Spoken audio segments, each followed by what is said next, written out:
Chapter 5.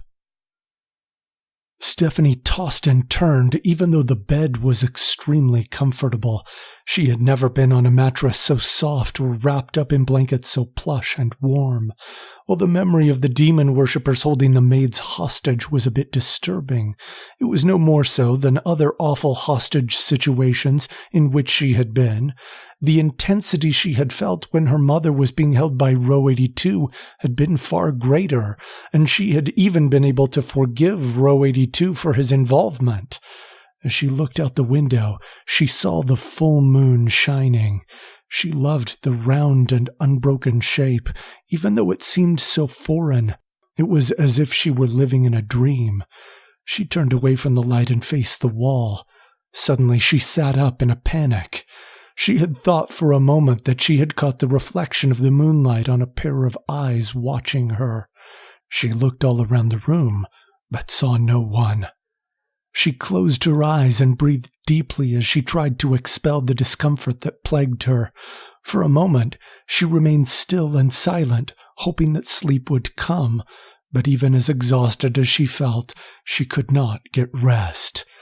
As she opened her eyes, she noticed that her key had begun to glow.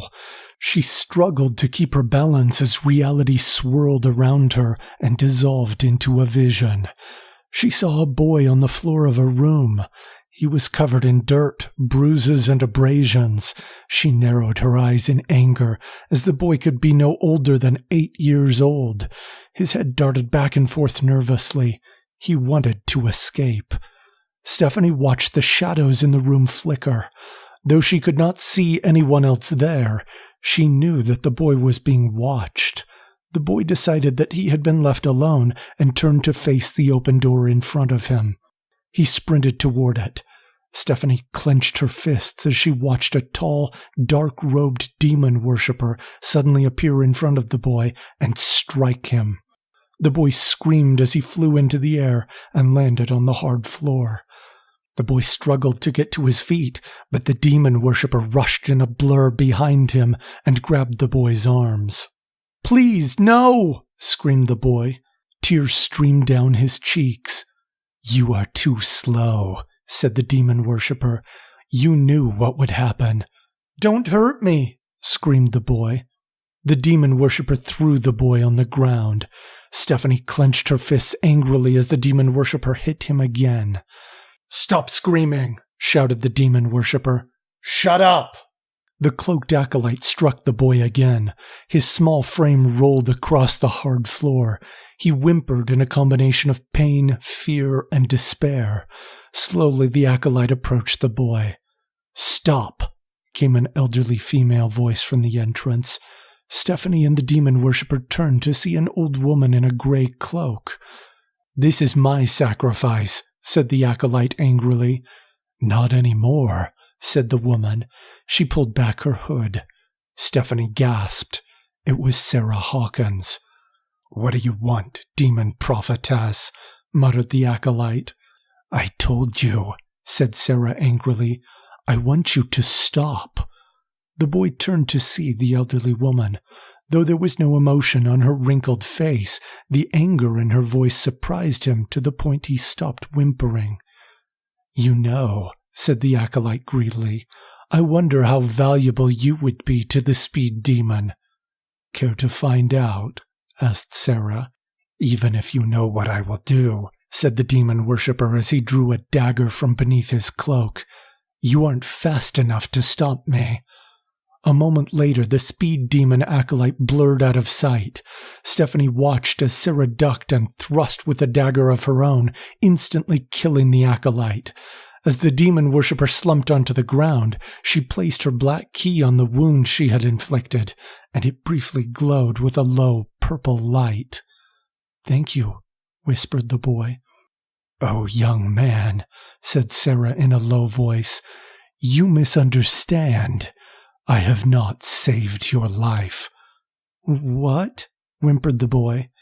"You cannot tell, but we are being watched by someone right now," said Sarah. Sarah turned to Stephanie as though she could see her. Stephanie turned around to see what was behind her. She twisted back around as she saw nothing behind her that might explain why Sarah Hawkins was staring in her direction. "There is a person who has the power to see things as I do," continued Sarah, "before they happen." "What?" asked the boy. "She is unaware of my power, or my resolve," said Sarah, "and you will help me to show her." Stephanie's eyes grew wide as Sarah slowly approached the boy. "Stop it!" screamed Stephanie. "Get out of here!" Of course, the boy could not see or hear her, and if Sarah could, she did not react. The boy realized as Sarah held her dagger that she intended to harm him, and struggled to his feet. "That won't work," said Sarah. The boy ignored her and tried to rush away from her. She threw her dagger into the back of the boy, and he stumbled onto the ground. "I knew you would do that," whispered Sarah as she pulled out her dagger. The boy slowly choked and lost consciousness.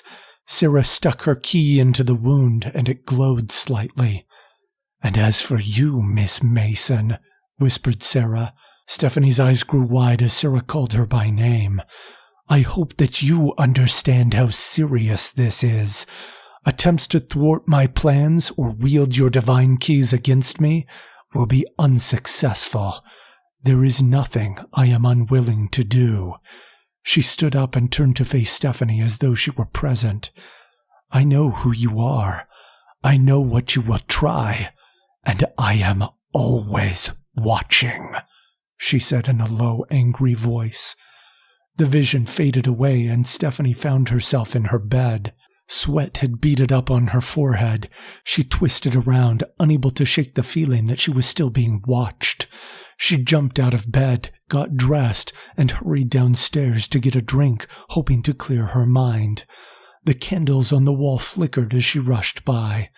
As she rushed into the hall that led to the kitchen, she bumped into a maid.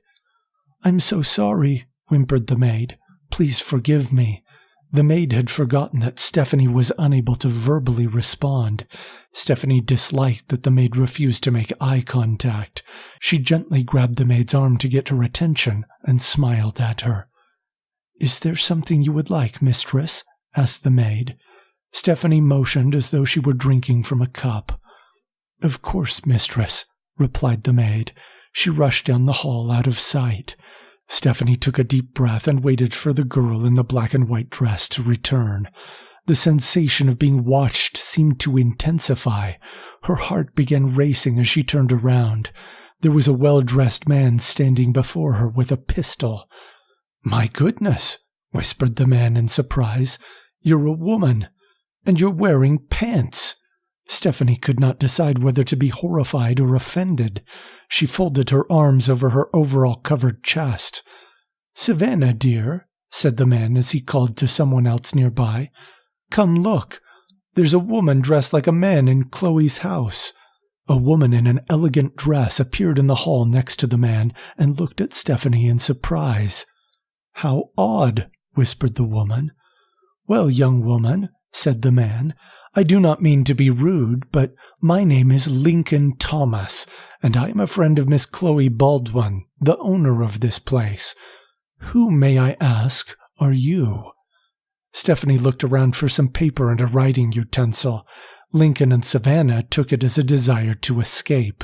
Lincoln pointed his pistol more directly, and Savannah drew a long sword. "Oh no," said Savannah in a low voice. "There will be no escape. Please answer Mr. Thomas's question." The maid that had gone for a cup of water walked into the room and gasped. She dropped the cup, spilling the water on the floor. "No need to be frightened, my dear," said Lincoln. "Mr. Thomas, sir," whispered the maid. "Put your weapons down," said Row 82 as he entered the hall behind Lincoln and Savannah with handguns pointed at the two of them. "A trap?" asked Lincoln. "You should know that you cannot take both of us." "I have no desire to do so," said Row 82. "You have simply misunderstood." "Intruders in the home of our friend?" asked Savannah. "That seems pretty simple to understand." "First of all, you should know not to interrogate a mute," said Row 82. They turned and looked at Stephanie, who was frowning at them. "It's true, sir," whispered the maid. "They helped protect us from demon worshippers." Lincoln looked carefully at the maid and decided that he believed her. He pointed his pistol up in the air. "Very well," said Lincoln. "May I also ask you not to point your firearms at my wife?" Row 82 raised his weapon slowly. Savannah lowered her sword a bit, but she continued to clench it tightly. "To answer your original question, the woman with overalls is named Stephanie Mason," said Row 82. "I am Row 82. "Your name is a Greek letter and a number?" asked Lincoln in confusion. "Yes," replied Row 82 indifferently. "We are from the future." "The future?" asked Savannah. "How did you get here, Mr. 82, and for what purpose?"